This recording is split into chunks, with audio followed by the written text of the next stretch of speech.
వందే మాత్రం. నేను మీ journalist Navata. Welcome to our political. బకుల్ షేక్ వీడు దొంగ నోట్ల అడ్డా.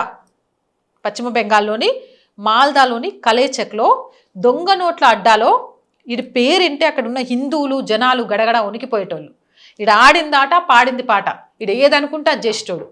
అమ్మాయి కావాలనుకుంటే అప్పుడే కావాలి, దొంగ నోట్లు ముద్రించాలంటే అవి చలామణి కావాలి, పోలీసుల ఏమంటారు ఎక్కడ పట్టుకోవడాలు ఉండవు. అందరినీ గడగడ వణికించిన బకుల్ షేక్ పశ్చిమ బెంగాల్లో సువేందు అధికారి ప్రభుత్వం అధికారంలోకి వచ్చాక వాడి పరిస్థితి ఏందో చూపించిన వీడియో చూసేయండి.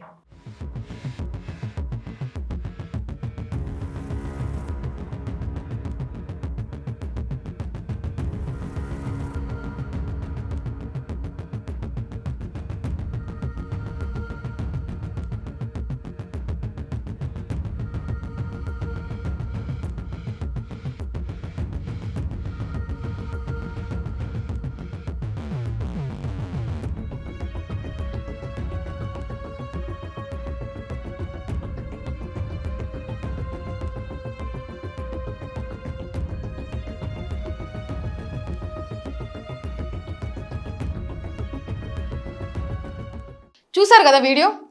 దొంగ నోట్ల అడ్డా మాల్దాలోని కలేచేక్. ఈ పేరు వింటే బెంగాల్లోని సగటు హిందువులు వణికిపోయేవారు. ఇప్పుడు బకుల్ షేక్ గాన్ని పలుపు తాడుతో కట్టేసి అదే కలేచేక్లో పందిని ఊరేగించినట్లు ఊరేగిస్తూ పోలీస్ స్టేషన్కి తీసుకెళ్ళిండ్రు. సూపర్ కదా. అందుకే అంటబ్బా ఇలాంటి సీఎంలు ఈరోజు ఈ దేశానికి చాలా అవసరం. ఎవడైతే అక్రమాలు చేసి, ఎవడైతే అన్యాయాలు చేసి, ఎవడైతే దోపిడీలు చేసి, ఎవడైతే మాన ప్రాణాలను తీసేసిండో ఆడికి సమాజంలో తిరిగే హక్కే లేదని వాళ్ళని కట్టకట్టాలుగా చట్టపరంగా వాళ్ళని శిక్షిస్తున్నారు చూడు. అలాంటి దమ్మున్న సీఎంలు కావాలి. ఇప్పటి వరకు యూపీ సీఎం యోగి ఆదిత్యనాథ్ గురించి చాలా గొప్పగా చెప్పా. ఇప్పుడు ఆ లిస్ట్లోకి చాలా మంది వచ్చారు. రీసెంట్గా ఎంట్రీ ఇచ్చిన సంచలనాలు సృష్టిస్తున్నాడు పశ్చిమ బెంగాల్ సీఎం సువేందు అధికారి. నాయకుడు కరెక్ట్గా ఉంటే ఆయన కింద పనిచేసే సైన్యం కూడా కరెక్ట్గా ఉంటుంది అని అక్కడున్న పోలీసులు కూడా ఇప్పటి వరకు వాళ్ళ చేతిలో ఉన్న సంఖ్యలు వాళ్ళకే వేసి ప్రభుత్వం వాళ్ళతో పనులు చేయించకుండా వాళ్ళ కింద వర్కర్లుగా ఉంచుకుంటే వాళ్ళకు పూర్తి స్వేచ్ఛనివ్వడంతో వాళ్ళేంటి అనేది చూపిస్తూ అక్కడున్న అక్రమార్కులకు చుక్కలు చూపిస్తూ కటకటాల పాలు చేస్తారు.